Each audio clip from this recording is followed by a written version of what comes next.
Good evening सभी साथियों को। आज की इस वीडियो में हम डिस्कस करने वाले हैं एनटीए नेट का जो पेपर जून में हुआ था, जो कि आउट हो चुका था। ठीक है, तो ऑफलाइन ये पेपर हुआ था, बड़ा ही मज़ेदार पेपर है और बहुत सारे टॉपिक्स ऐसे हैं जो कि उत्तराखंड एलटी से भी यहाँ पे मैच करते हैं। ठीक है, तो स्टार्ट कर रहे हैं वीडियो को। वीडियो बहुत ही बेनिफिशियल होगी, बहुत ही नॉलेजेबल वीडियो रहेगी आपके लिए। ज़्यादा इसमें क्वेश्चन डिस्कस नहीं करेंगे, 10 के आसपास क्वेश्चन करेंगे और पूरा एक्सप्लेनेशन के साथ जो है इनको कवर करने की कोशिश करेंगे। ठीक है, तो वीडियो के अंत तक आप बने रहिएगा, बहुत कुछ सीखने को मिलेगा यहाँ पर आपको। पहला क्वेश्चन है, which among the following writers once remark that I awoke one morning and found myself famous. मतलब एक सुबह मैं उठा और मैंने अपने आप को फेमस पाया। ये तो फेमस कोटेशन आपको पता है किसका है, लॉर्ड बायरन का है। तो ऑप्शन नंबर इसका जो है थर्ड, ये करेक्ट हो जाएगा। ठीक है, अब बात करते हैं इसमें कि इससे रिलेटेड मेन पॉइंट हमारे क्या हो सकते हैं। इनके अगर फुल नेम की बात करें, जॉर्ज गॉर्डन बायरन करके है। क्या है इनका full name? George Gordon Byron. George Gordon Byron करके इनका फुल नेम है। ठीक है, ये हमने बात की लॉर्ड बायरन की। अब इनके लाइफ स्पैन की बात करें तो इनका जन्म हुआ था 1788 में, 1788 और 1824 में इनकी डेथ होगी। ये एक इंग्लिश पोएट हैं। कैसे पोएट हैं? इंग्लिश हैं। ठीक है, इंग्लिश पोएट। अब इस टाइम पीरियड को देख के आपको लग रहा होगा ये कौन सा टाइम पीरियड मैच कर रहा है। 1788 से 1824, यानी कि रोमांटिक जो टाइम पीरियड है, वो रोमांटिक एज का जो टाइम पीरियड है वो आपको देखने को मिल रहा है। ठीक है, तो लॉर्ड बायरन की हमने बात की। इनका जन्म 1788 में, 1824 में इनकी डेथ। ये लाइफ स्पैन इनका है। और इनका full name George Gordon Byron करके है। इंग्लिश पोइट हैं। अब इनके अगर मेन वर्क्स की बात करें, इनके जो फेमस वर्क हैं, आप इसको ये सारे पॉइंट्स नोट डाउन कर सकते हैं। इनके जो मेन वर्क हैं, डॉन जुआन करके आपने सुना होगा, डॉन जुआन। ठीक, ये इनका मैग्नम ओपस है। ये इनका क्या है? मैग्नम ओपस है। किसका? लॉर्ड बायरन का। मैग्नम ओपस मास्टरपीस को बोलते हैं। ठीक है, मास्टरपीस है इनका ये। ठीक है, मैग्नम ओपस कहा जाता है डॉन जुआन को। और इसके अलावा एक और इनका वर्क फेमस है जो जिसके लिए जाने जाते हैं, चाइल्ड। ठीक है, चाइल्ड हेरल्ड्स पिलग्रिमेज करके है। ठीक है, हेरल्ड्स, HARO, हेरल्ड्स। ठीक है, पिलग्रिमेज।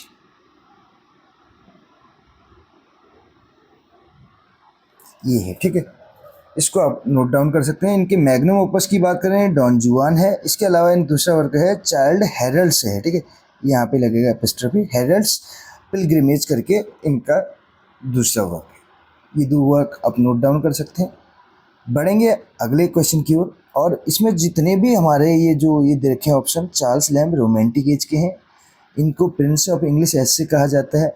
उत्तराखंड एलटी के सिलेबस की बात करें, ड्रीम चिल्ड्रन इनका था। ठीक है, और इसके अलावा पीबी शैले रोमांटिक एज की है। ठीक है, इसके अलावा जॉन कीट्स हैं, ये भी रोमांटिक एज की। बढ़ेंगे नेक्स्ट क्वेश्चन की ओर। सेकंड नंबर का क्वेश्चन है, which of the following definitions of linguistic terms are correct. Linguistic terms की अगर डेफिनेशन की बात करें तो कौन सी करेक्ट है, पूछा जा रहा है। तो इसके सीधे आंसर की ओर बढ़े हम। इसमें तो सी और डी इसका करेक्ट आंसर हो जाएगा। सी और डी क्या है? Synchronic study pertains to the study of language at a specific historical point करेंगे। इसके अलावा डी ऑप्शन जो है ये देख सकते हैं, diachronic study pertains to historical dimensions of language. Example बोला जैसे क्या, linguistic change over the period of time. ये दो ऑप्शन यहाँ पे इसके सही है। बढ़ेंगे नेक्स्ट क्वेश्चन की ओर। क्वेश्चन नंबर थर्ड जो है आप देख सकते हैं, इसमें chronological order of works of John Milton. John Milton के वर्क्स का जो है क्रोनोलॉजिकल ऑर्डर पूछा जा रहा है। ठीक है, जॉन मिल्टन की अगर बात करें तो प्यूरिटन एज से इनका संबंध है। और प्यूरिटन एज का टाइम पीरियड आपको पता है। ठीक है, कब से कब तक स्टार्ट होता है प्यूरिटन का अगर पीरियड की बात करें, जैसे आपने देखा होगा 1625 से 49 तक चलता है कैरोलिन, ठीक है, और 1649 से 60 तक चलता है कॉमनवेल्थ, ठीक। लेकिन अगर प्यूरिटन एज की बात करें, प्यूरिटन एज का टाइम पीरियड माना जाता है 1625 से लेके 1660 तक, इस एज के ही मिल्टन हैं, ठीक है, प्यूरिटन एज की। तो अब इसमें अगर बात करें मिल्टन के लाइफ स्पैन की, तो इनका जन्म हुआ 1608 में, लंदन में इनका जन्म हुआ, और इनकी मृत्यु होती है 1674 में। ये इनका लाइफ स्पैन है किसका, जॉन मिल्टन का।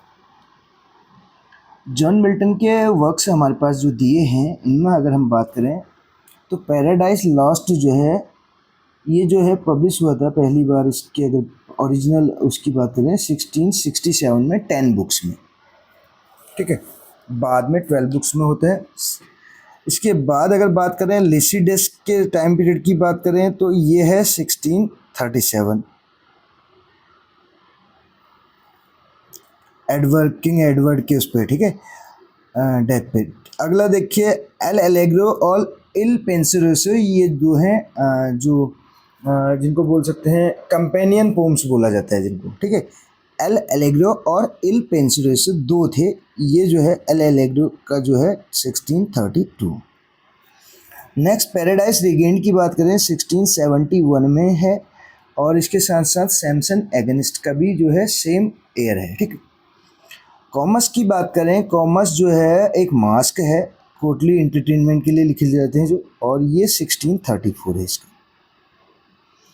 इसके अलावा मिल्टन के एरियोपैजिटिका के बारे में आपको पता होगा, फ्रीडम ऑफ प्रेस से रिलेटेड 1644 में ही इनका ऑफ एजुकेशन है, ठीक।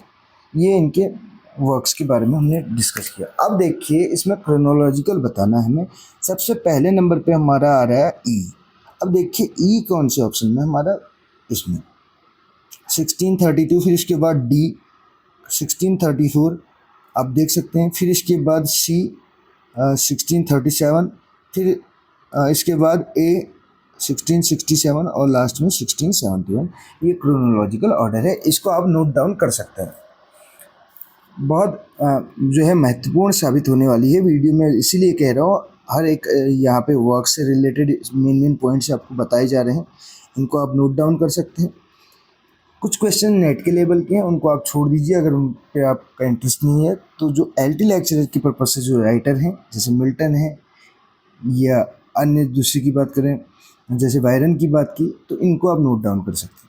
Patrick White the Australian novelist, Patrick White जो हैं एक ऑस्ट्रेलियन नोवेलिस्ट हैं।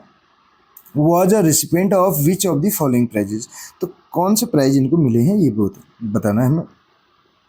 ऑस्ट्रेलियन ऑफ द ईयर 1973, एक तो ये मिला है इनको, और दूसरा मिला है इनको नोबेल प्राइज इन लिटरेचर, तो ये दोनों इनको 1973 में मिले हैं, इसलिए इसका जो है सेकंड ऑप्शन करेक्ट हो जाएगा।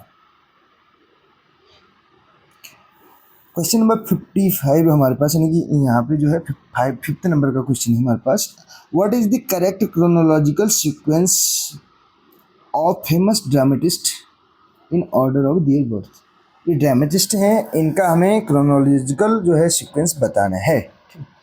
विलियम कॉन्ग्रीव की बात करें, दी वे ऑफ द वर्ल्ड करके इन्होंने लिखा है, जो कि 1700 में पब्लिश है। William Congreve, the way of the world. अब ये अगर बात करें, ये कौन सी एज से हैं, रेस्टोरेशन एज से। कॉमेडी ऑफ मैनर्स के लिए जाना जाता है the way of the world. ये जो इसमें अगर बात करें, कॉन्ग्रीव, ड्राइडन, विसरली, ये सब एक ही एज के हैं।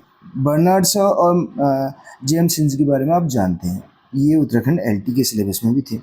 अब देखिए इसमें अगर बात करें इनके बर्थ की, तो किसका जन्म कब हुआ है। विलियम कॉन्ग्रीव का जन्म हो रखा है 1670 में। पूरे लाइफ स्पैन को हम इसका कवर कर रहे हैं, 1670 से 1729। दूसरा जॉन ड्राइडन की बात करें, जॉन ड्राइडन जो है फर्स्ट ऑफिशियल पोएट लॉरेट बने, कब बने, 1668 में। इस पॉइंट को आप नोट डाउन कर सकते हैं। जॉन ड्राइडन जो है first official poet laureate 1668, first unofficial poet laureate Ben Jonson, ये भी आपको ध्यान रखना है, जो कि जैकोबियन पीरियड में, ठीक। जॉन ड्राइडन की बात करें, इनके नाम पे एज ऑफ ड्राइडन है, और जो कि जिसका टाइम पीरियड क्या है 1660 से 1700, जिसको रेस्टोरेशन एज भी कहा जाता है। ये चीज़ आप नोट डाउन कर सकते हो। तो जॉन ड्राइडन के लाइफ स्पैन की बात करें 1631 से लेके इनका जो है 1631 से लेके इनका लाइफ स्पैन 1700 तक है, ठीक है। ये चीज़ आप नोट डाउन कर सकते हैं, यानी कि रेस्टोरेशन एज भी समाप्त हो जी, एज ऑफ ड्राइडन भी समाप्त होती है, और इनकी यानी कि इनका लाइफ स्पैन भी, इनकी डेथ भी यहीं पे होती है।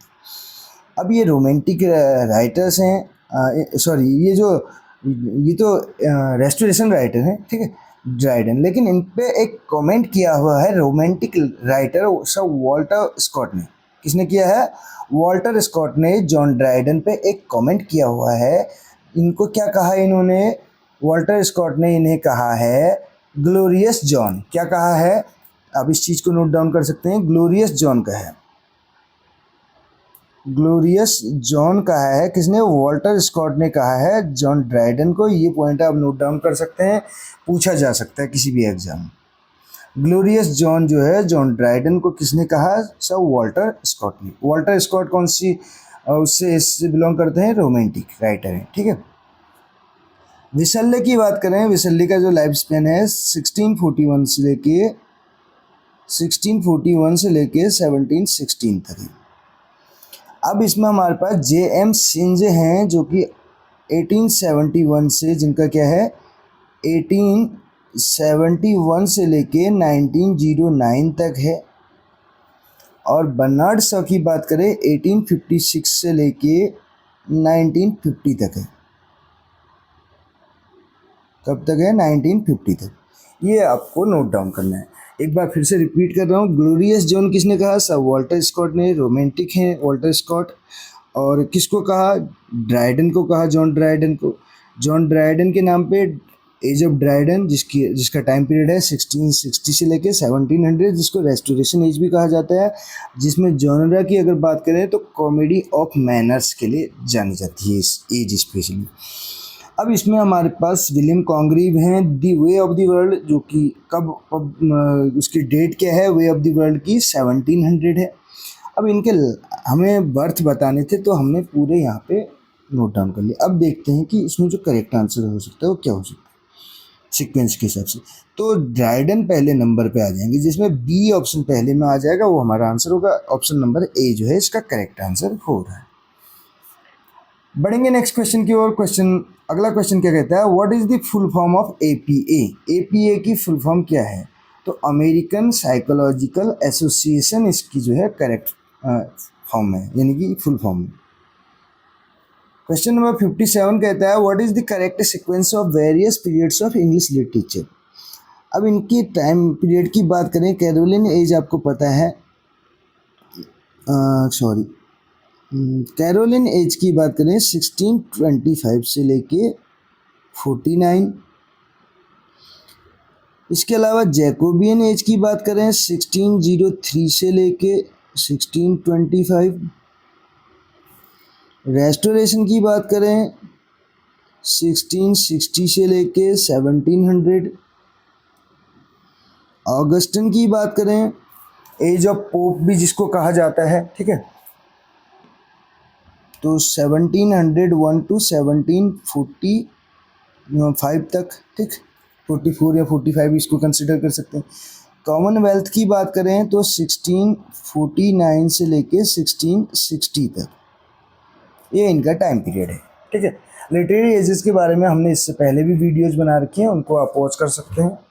तो ये पूरा एक सीक्वेंस है। अब पहले नंबर पे कौन सी एज आएगी इसके बारे में अगर बात करें तो जैकोबियन पहले नंबर पे आ जाएगी। बी ऑप्शन जिसमें पहले हमारे पास है वो करेक्ट हो जाएगा, यानी कि ऑप्शन नंबर 3 जो है इसका करेक्ट हो जाएगा। बढ़ेंगे नेक्स्ट क्वेश्चन की ओर। अगला क्वेश्चन क्या कहता है? Which of the following works were edited by gay activists writers और आर्टिस्ट? तो गे एक्टिविस्ट्स राइटर्स और आर्टिस्ट की बात चल रही है, एडिटेड बाय कह रहा है, तो इसका जो करेक्ट आंसर हो जाएगा वो क्या हो जाएगा? इस क्वेश्चन के अगर करेक्ट आंसर की बात करें तो ए, बी और सी इसका करेक्ट आंसर हो जाएगा। R B Notman by Philip Brian Harper करके है। बी हमारे पास है करिश्मा करके है बाय एरिका एडवर्ड। सी हमारे पास है एक्स्ट्रा वेगेंट करके, ठीक है, एक्स्ट्रा वेगेंट एब्जेक्शन बाय डेरिक स्कॉट करके, ये हमारा करेक्ट है। नेक्स्ट क्वेश्चन आप देख सकते हैं, what is the correct chronological sequence of the following books of D.H. Lawrence? D.H. Lawrence, David Herbert Lawrence, full name क्या है? David Herbert Lawrence. ये एक इंग्लिश नोवेलिस्ट हैं। इनके लाइफ स्पैन की बात करें, इनका जन्म जो है 1885 में होता है और इनकी डेथ होती है 1930 में। डेविड हर्बर्ट लॉरेंस, ये इनके वर्क्स हैं Lady Chatterley's lover, sons and lovers, इसके अलावा the rainbow, the plumed serpent, white peacock, ठीक है। इनका हमें सीक्वेंस बताना है, तो इनका सीक्वेंस क्या हो जाएगा? लेडी चैटलीज लवर की बात करें तो ये आ रखा है 1928 में। रेनबो की बात करें, रेनबो आया है 1915 में।